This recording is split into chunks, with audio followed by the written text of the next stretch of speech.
tungkol sa ating Panginoong Jesus. Pero bago yan, titingnan po natin yung tinatawag na three C's of the King.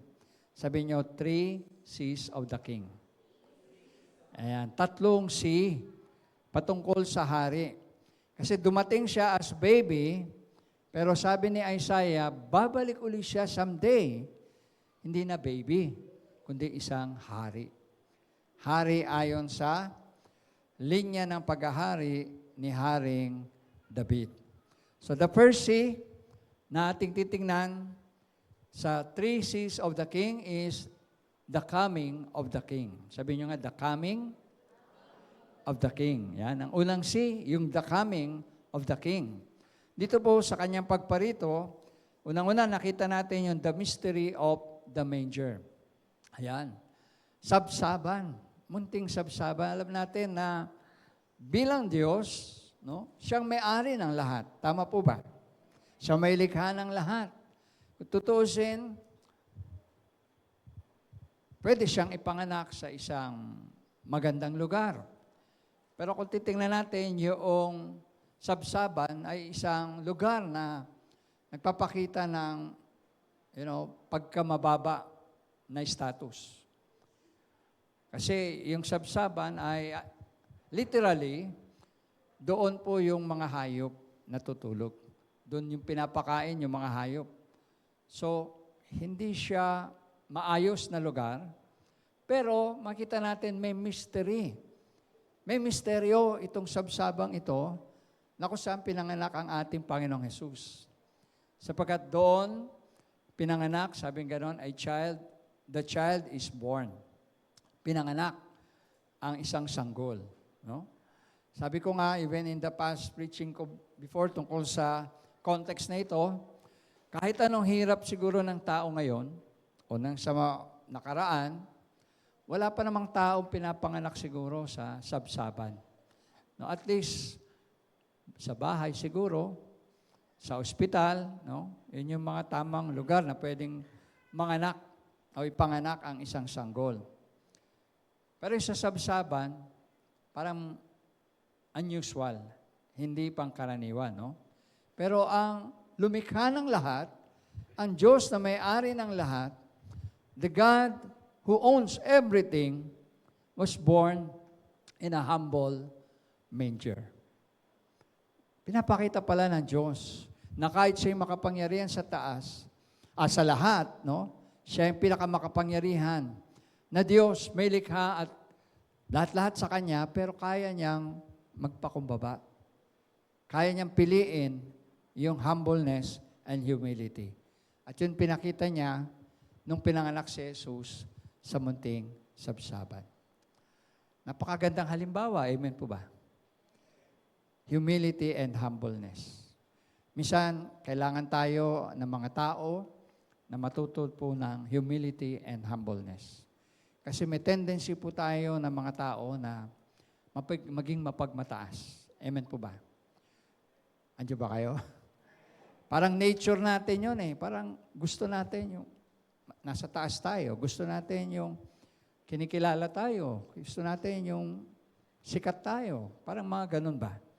Pero ang ating Diyos na deserving talaga, pinakamataas, pinakamakapangyarihan sa lahat, ipinanganak siya by example sa isang munting sabsaban. At sabi, the Son is given.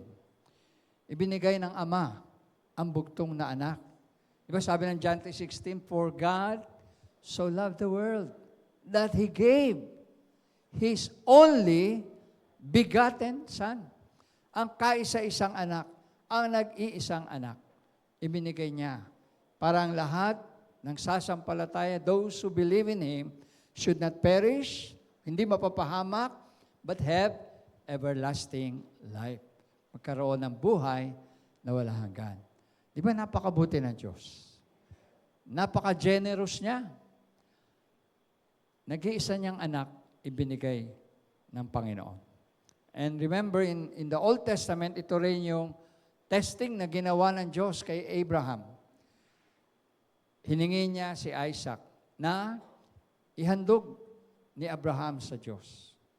At dahil po sumunod si Abraham, sabi nga, he became the father of faith. Napatunayan ng Diyos na si Abraham ay sumusunod sa Kanya, na si Abraham ay may pananampalataya, na ang Diyos ang Kanyang sinasamba, ang siyang bahala, ang siyang tutugon sa lahat ng Kanyang pangailangan, sa Kanyang panalangin. At totoo nga, hindi kinuha ng Diyos si Isaac bagkus nagkaloob ang Diyos ng isang lamb o isang kordero na kung saan yun ang hinandog nila sa ating Panginoon. Amen. Mahal tayo ng Diyos, mga kapatid, kaya binigay niya ang buktong na anak na si Jesus. Amen po ba? Binigay niya ang buktong na anak para sa atin. Next point dyan, sabi, the mystery of the manger. Ayan. Doon po sa kanyang pagkakapanganak, dinescribe ni Prophet Isaiah na the government will be upon his shoulder or be on his shoulder. Baby pa lang siya, sinasabi na ni Prophet Isaiah na balang araw, itong sanggol na ito ay magiging, magro-rule siya as king. Maghahari siya. Siya ay magiging hari na kung saan ang lahat ng tao ay magiging tagasunod niya, under him. Sino po yung mga binanggit ng mga tao ngayon? Sabi mo sa iyong katabi, ikaw at ako. Kasama tayo doon. Amen. Kasama tayo doon sa kanyang paghaharian balang araw. Tayo po na kumilala sa Panginoong Jesus. Tayo po na tumanggap sa Kanya bilang ating Diyos at tagapagligtas. We will one day be with Jesus. And that one day, He will rule and reign dito po sa lupa forevermore. Amen po ba? At yun, sabi nga, His government will be on the government will be on His shoulders. It speaks of power above all powers.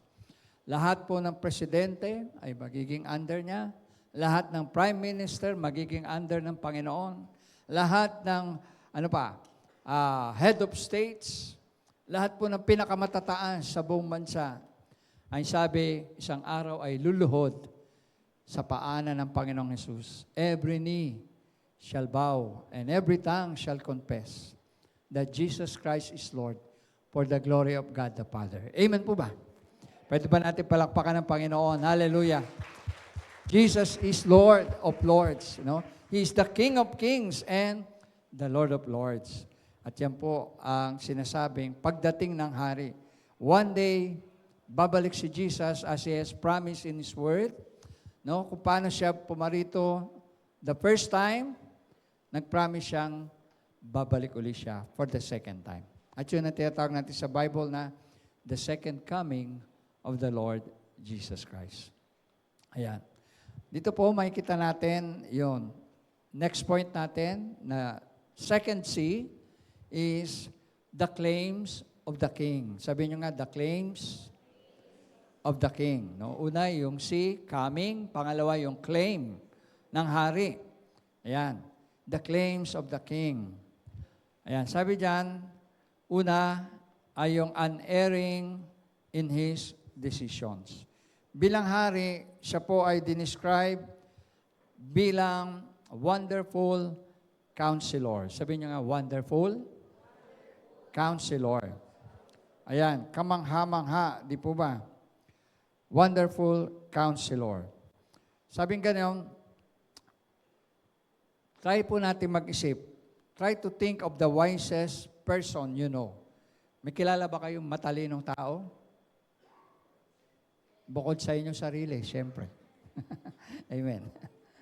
So, think of the wisest person you know.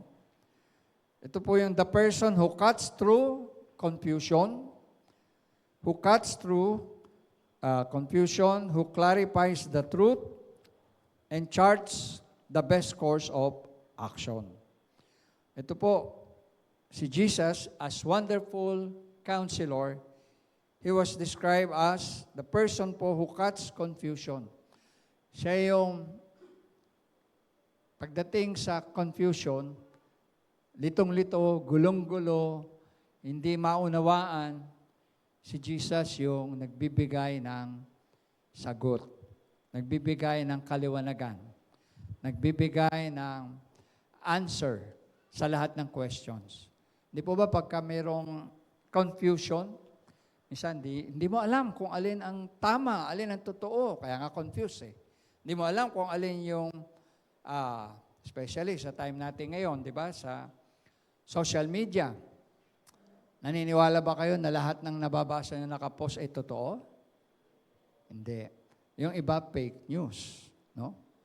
At si Satan magaling mang-fake. Si Satan magaling mandaya, manloko ng tao. Kaya kahit sa social media, ginagamit niya yung deception.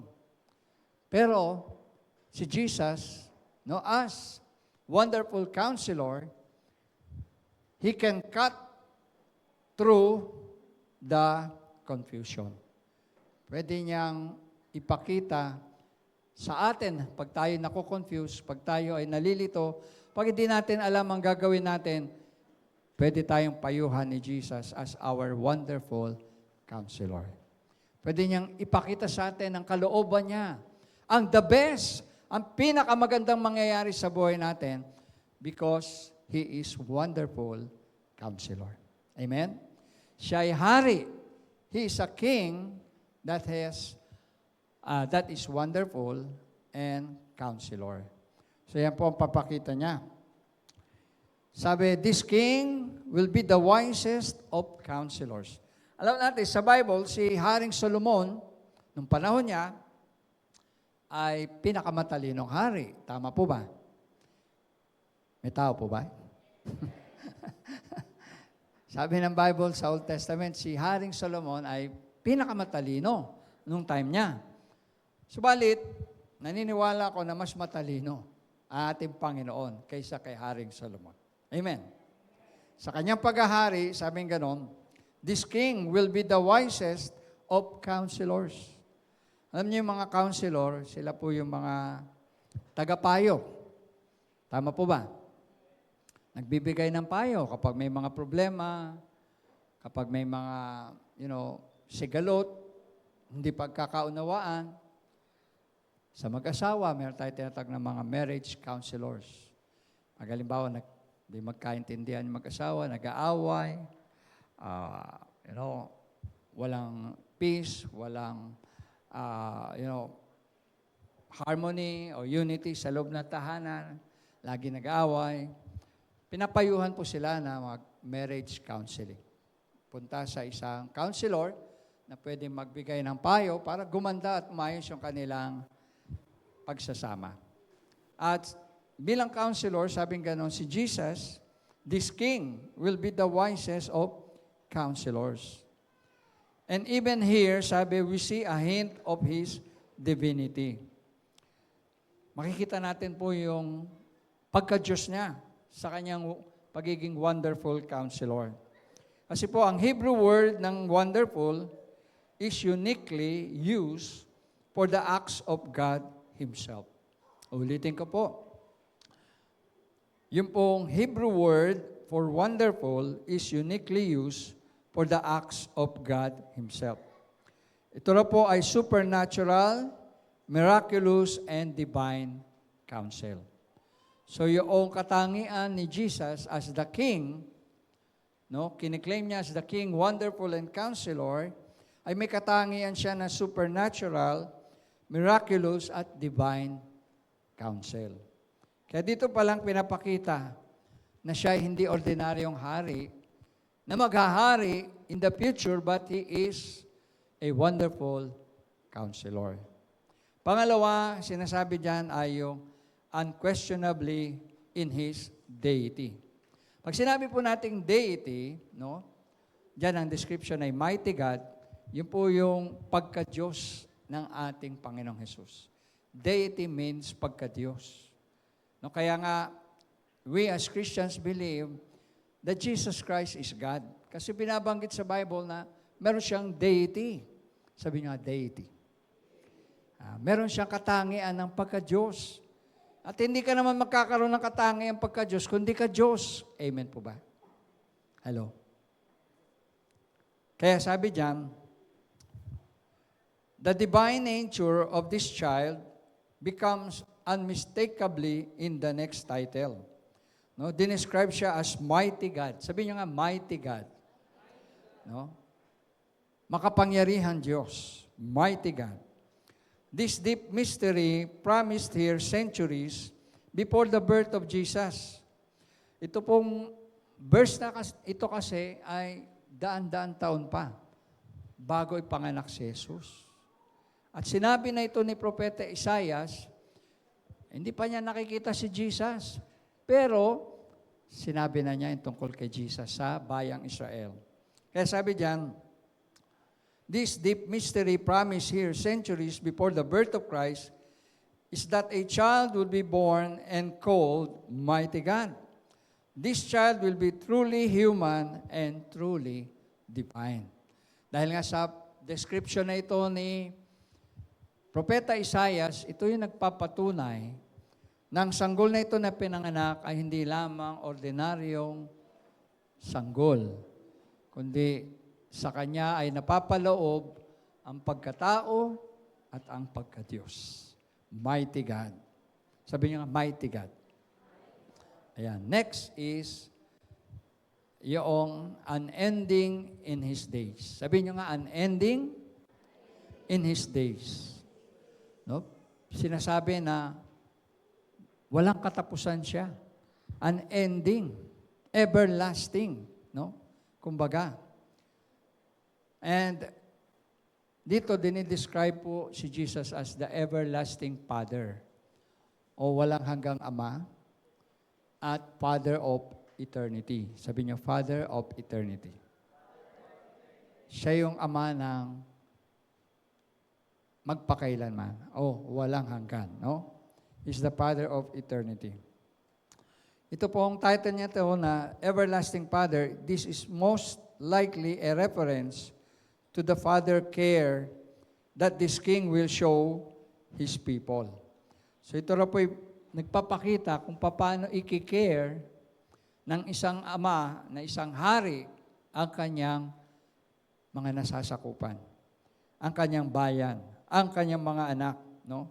And He cares for His people with fatherly strength, fatherly patience, and fatherly protection.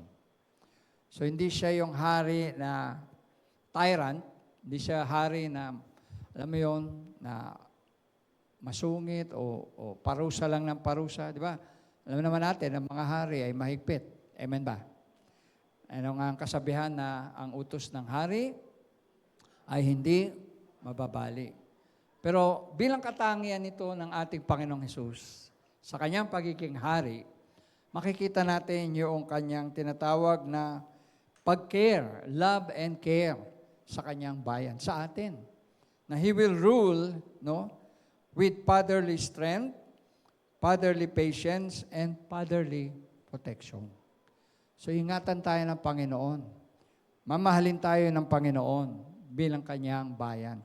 Ano pa? Poprotektahan niya tayo. Palalakasin niya tayo pag tayo nanghihina. Tutulungan niya tayo pag kailangan natin ng tulong. Amen po ba? At yun ang pangako ng ating darating na hari. Next, sabi dyan, is unrivaled in His domains. No? Unrivaled in His domains. Yung kanyang domain, ibig sabihin po, as Prince of Peace, nakalagay dyan, no? Siya ay walang kapantay. No equal. Ano nga yung kanta natin sa praise and worship na nagsasabing no equal? Yung name ni Jesus. Worship team, naalala niyo ba yun?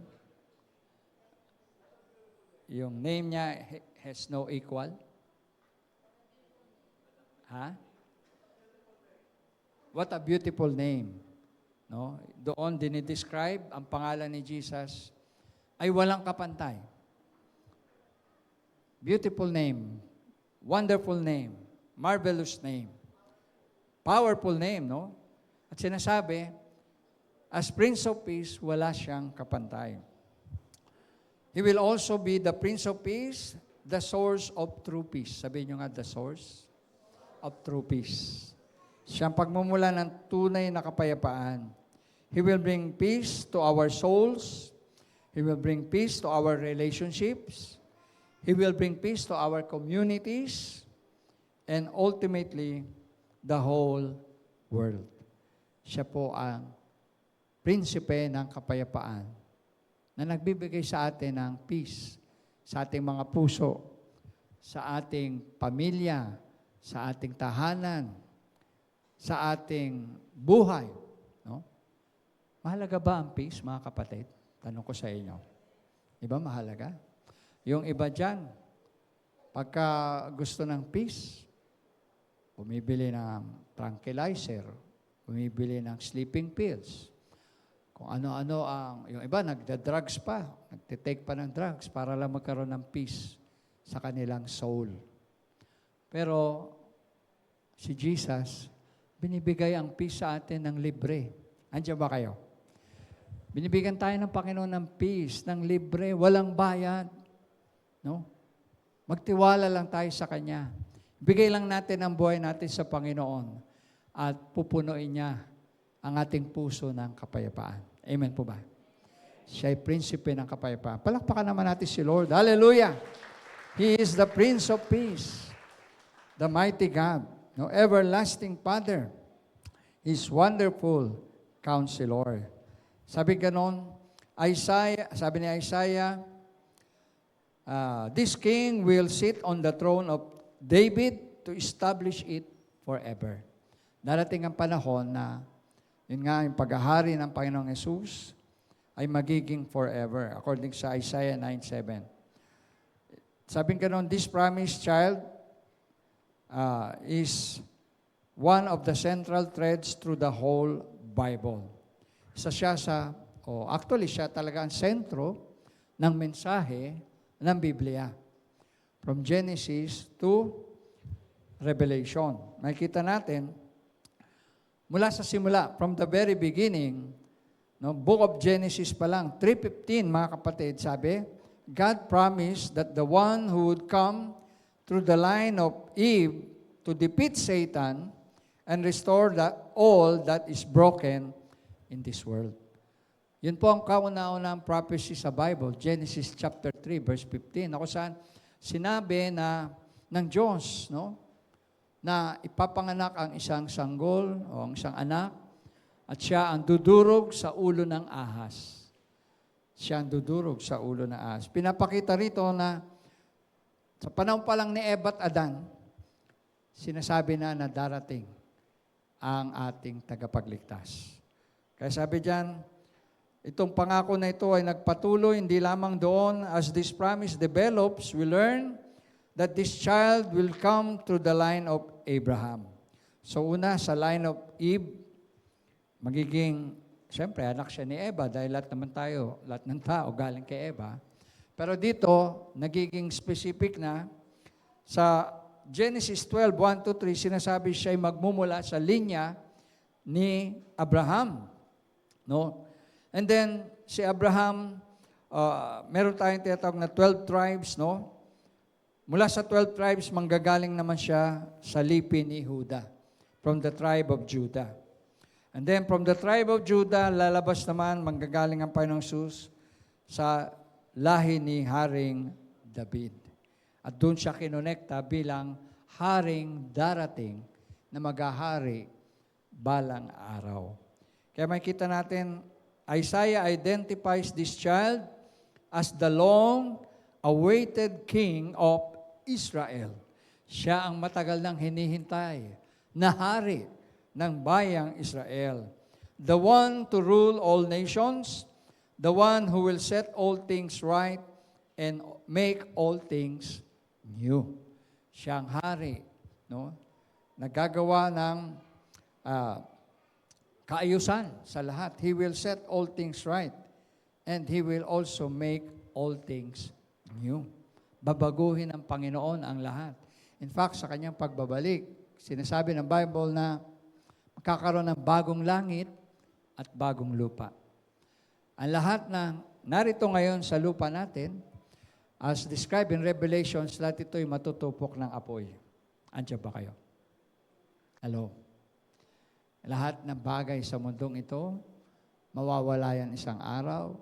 Masusunog lahat yan. Alam nyo kung ano matitira? Ang salita ng Diyos lang. The word of the Lord. Sabi ng Bible, heaven and earth will pass away, but my word shall not pass away. Salita lang ng Diyos. Kaya mahalaga po ang salita ng Diyos sa ating buhay. Amen po ba? Ayan. Kaya sinasabi po na, ayan, sa ating papatuloy, we marvel, ayan, or this promise was fulfilled with the birth of Jesus. So, ang pangako na to, natupad nung pinanganak si Jesus. Kasi nga, sa time ni Isaiah, wala pa si Jesus. Pero dumating itong katuparan nung pinanganak si Jesus, no? Through Mary and Joseph. Kaya we marvel at Jesus' birth because He is both truly human and truly divine. Siya ay Diyos at siya ay tao. Tatandaan po natin yan kasi ito po ay isang major doctrine sa atin Christian faith. No? Tandaan po natin. Sabi dyan, we marvel at Jesus' birth because He is both truly man and truly divine, which we refer to as the incarnation. Sabi nyo, incarnation. Ayan. Ang description po, another word ng pagkakatawang tao ng Diyos ay incarnation. Siya ay pinanganak bilang tao. Sinasabi po na there in Mary's arms was the Almighty God.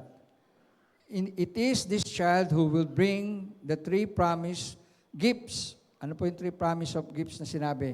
Gifts of joy, sabi niya, gifts of joy. Ulit, gifts of joy, gifts of freedom, and gifts of peace. Okay, ulitin natin. Gifts of joy, pangako ng Diyos na magbibigay siya ng joy, kaya meron tayong kantang, joy to the world, the Lord has come. Di ba? Ano kasunod doon? Let earth receive her King. Let every sumabay naman kayo. Pinababayaan niyo ako kumanta. Heaven and nature sing, and heaven and nature sing, and heaven and nature sing. O, di ba? There is joy sa pagsilang ng sanggol. There is freedom. Kasi ang context po ni Isaiah at that time, sila po ay nasa bondage. Sila po ay sakop ng bansang Assyria. Sila po ay bihag. Pero pagdating ng hari, nangako ang hari na Panginoong Hesus na palalayain sila. Kaya there is freedom in the name of Jesus. Amen. Ano nga yung kantang freedom natin? Of the Lord is, there is freedom. Ano? At yun si Jesus nagbibigay ng freedom.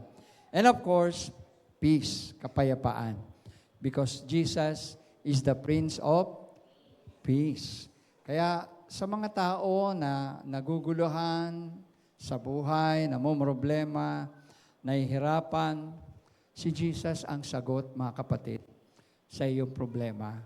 Kung ikaw ay nalilito, kung ikaw ay walang patutunguhan sa iyong buhay, lumapit ka kay Jesus at siya ang magbibigay sa iyo ng kabuluhan at halaga sa iyong buhay. Amen po ba? Amen. Last scene natin po is the crowning of the King. The crowning of the King. So una ay the coming of the King. Pangalawa, the claims of the King. At pangatlo, yung the crowning of the King. Yung kanyang pagdating, siya ay kokoronahan bilang hari. At sabi, bilang hari of His kingdom, no end. Ibig sabihin ng kanyang paghahari ay walang katapusan. Endless, eternal, everlasting. Kaya yun ang maganda po na ating hinihintay bilang mga mananampalataya ng Panginoong Hesus. Yung one day babalik si Jesus. Siya'y maghahari.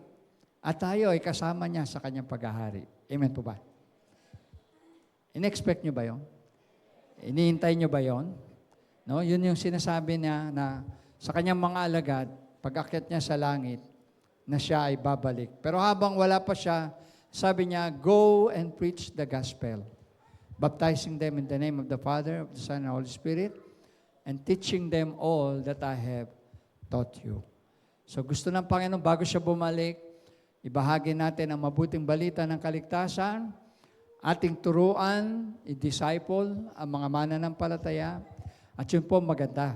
Na bago bumalik si Jesus, lalo pa natin siya nakikilala, lalo pang lumalapit yung buhay natin sa Kanya, lalo nag-grow yung ating spirit sa Kanya, lalo tayong nagiging godly sa harap ng Diyos, at gusto niya pagbalik niya, naglilingkod tayo sa Kanyang paanan. Amen po ba? Yan. Kaya one day, the King will come, He will claim His kingdom, and He will be crowned as the King. Pwede po bang palakpakan natin ang Panginoon? Hallelujah! Hallelujah!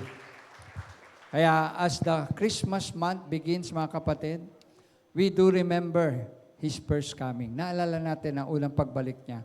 Itong December yan. His birth as a baby in Christ, or baby of Bethlehem, the mystery and majesty of the manger, the self-expression of God to humanity. Yan po yung ating alalahanin. Let us remember that if the Father is expressing Himself in the Son, and the Son in His children, we should also reflect the image of the Son as well. Now, the child born on a manger will one day soon come again as the King of Kings and the Lord of Lords, to rule and reign forevermore. Tayo po yung mukha, tayo manalangin. Let's pray. Heavenly Father, we thank you, Lord God, for your word, for your message. I pray, O God, na sa umagang ito, mag-usap ka sa puso ng bawat isa. Katagpuin mo, Panginoon, ang pangailangan at sitwasyon ng bawat isa sa amin. We pray, O Lord, that as our King, our Lord and Savior, our coming King, that you would give us, Lord, your wonderful counsel. Ikaw magbibigay sa amin ng mabuti at magandang payo sa aming buhay upang kami, Panginoon, ay mapabuti, mapalapit sa iyo, upang ang buhay namin ay magkaroon ng halaga, kabuluhan, upang ang aming buhay, Panginoon, ay magkaroon ng essence, importance sa iyong harapan. And as our mighty God, we believe, Lord, that nothing is impossible for you, Lord. Ang mahirap sa amin ay napakadali sa iyo. Ang hindi namin kaya ay kaya-kaya mo, Panginoon. Lalapit lang kami sa iyo. Luluhod at hihingi ng tulong mo. Ikaw, O Diyos, ay laging handa na kami ay tulungan. As our everlasting Father, pinapakita mo, Lord, ang iyong love and care sa amin. Na ikaw ay aming Ama na tunay sumusubaybay sa amin. Isang Ama, a Father who truly loves us and cares for us and meets all our needs, Panginoon, every day in our life. Ikaw ang aming provider, ikaw bilang aming Ama, ang aming protector, ikaw lahat-lahat sa amin, Panginoon. And we thank you for that. And also, as the coming King who will rule and reign forevermore, we are blessed, Lord, to know you. We are blessed and privileged to have a relationship with you, O Lord. Because di man kami karapat-dapat, O God, sa iyong harapan, pinili mo ang bawat isa sa amin. Niligtas at minahal mo ang bawat isa sa amin, though we do not deserve, Panginoon. And for that, we are very much grateful, Lord. You are an everlasting King who will come one day to rule and reign in the world. And we are happy, Lord, to be in that kingdom. Kami mapala, pinagpala, na napabilang kami sa iyong kaharian. And as your children, Lord, we pray that you help us to become faithful children and followers to you, Lord. Teach us to obey your word. Teach us, Lord, to obey and follow you, God, in this life. Bless mo po, Panginoon, ang bawat nakikinig, ang bawat nanonood sa aming service sa umagang ito. Dalangin ko na habang mag-celebrate kami ng Christmas, ito po mga mensahe na ito ay sumaaming puso at suaming isipan. We thank you, Lord, for you are our King. You are a son given, but you are our coming King. We give you thanks, we give you praise, and we give you all the glory. This is our prayer. In Jesus' mighty name, everybody say, Amen and Amen. Amen po. Palapakan natin ang Panginoon. Hallelujah.